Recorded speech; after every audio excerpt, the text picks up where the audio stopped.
আর কিছুক্ষণের মধ্যেই হয়তো বিশেষ এই এয়ার অ্যাম্বুলেন্সটিকেই ভরসা করে লন্ডনের পথে রওনা হবেন বেগম খালেদা জিয়া। আর একটি প্রশ্নই এখন ঘুরে ফিরে কোটি মানুষের মনে, কি আছে এই এয়ার অ্যাম্বুলেন্সে? ভেতরে আসলে কেমন সে অদেখা চিকিৎসা?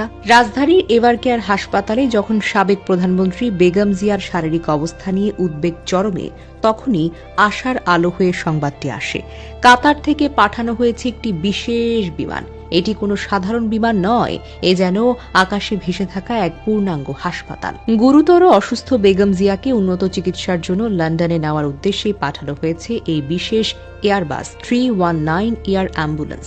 বৃহস্পতিবার দুপুর থেকে এটি হয়ে উঠেছে টপ অব দ্য কান্ট্রি। ব্যক্তিগত চিকিৎসক অধ্যাপক জাহিদ হোসেন জানিয়েছেন, 6 বা 7 ডিসেম্বর ভোরের আলোয় এই বিমানেই দেশ ছাড়বেন বিএনপির চেয়ারপারসন। এরপর থেকে মানুষের মনে একটাই প্রশ্ন, কি এমন আছে এই বিমানটিতে যা একজন সংকটাপন্ন রোগীকে হাজার মাইল পথ পাড়ি দিয়ে নিরাপদে নিয়ে যেতে পারে? সাধারণ বিমানের সঙ্গে এর পার্থক্য আকাশ পাতাল, কারণ এটি মূলত একটি ফ্লাইং আইসিইউ, আকাশে উড়ন্ত এক ইন্টারসিভ কেয়ার ইউনিট। হাসপাতালে আইসিইউতে যেসব অত্যাধুনিক যন্ত্রপাতি থাকে তার প্রতিটি নিখুঁতভাবে সাজানো আছে এই বিমানের ভেতরে। শুনলে হয়তো অবাক হবেন, রয়েছে হাই এন্ড ভেন্টিলেটর যা শ্বাসকষ্টে থাকা রোগীর নিঃশ্বাসটাকে ধরে রাখে, রয়েছে ডিফিব্রিলেটর যা হৃদস্পন্দন থেমে গেলে জীবন ফেরাতে ব্যবহার করা হয়, রয়েছে মাল্টি প্যারামিটার মনিটর যা প্রতিটি সেকেন্ডে রোগীর ভাইটাল সাইন দেখায়, infusion pump, oxygen support, life saving সব জরুরি ঔষধ, যেন একটি চলমান হাসপাতাল। যন্ত্রপাতি থাকার পাশাপাশি রয়েছে আরেকটি বড় বিষয়, বিশেষ প্রশিক্ষণ প্রাপ্ত মেডিকেল টিম। আকাশপথে রোগীর জটিলতা সামলানোর দক্ষতা যাদের আঙুলের ডগায়। রোগীর অবস্থা সামান্য নড়লেও তারা মুহূর্তে ব্যবস্থা নিতে পারেন।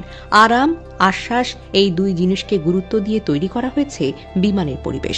রোগী, চিকিৎসক এবং সফর সঙ্গীদের জন্য রয়েছে আলাদা বিশ্রাম ও বসার ব্যবস্থা। দীর্ঘ সময় উড়লেও যাতে রোগীর মানসিক চাপ না বাড়ে তা ভেবেই সাজানো হয়েছে প্রতিটি কোণা। ঢাকা থেকে লন্ডন এমন দীর্ঘ পথও এই বিমান বিরামহীনভাবে উড়ে যেতে সক্ষম। মাঝখানে কোথাও থামার সুযোগ নেই, অর্থাৎ চিকিৎসা, অক্সিজেন, ঔষধ সবকিছুই পুরো যাত্রার জন্যই যথেষ্ট। স্বাভাবিকভাবে প্রশ্ন আসে, এত বড়, এত বিশেষায়িত এয়ার অ্যাম্বুলেন্সের খরচ কত?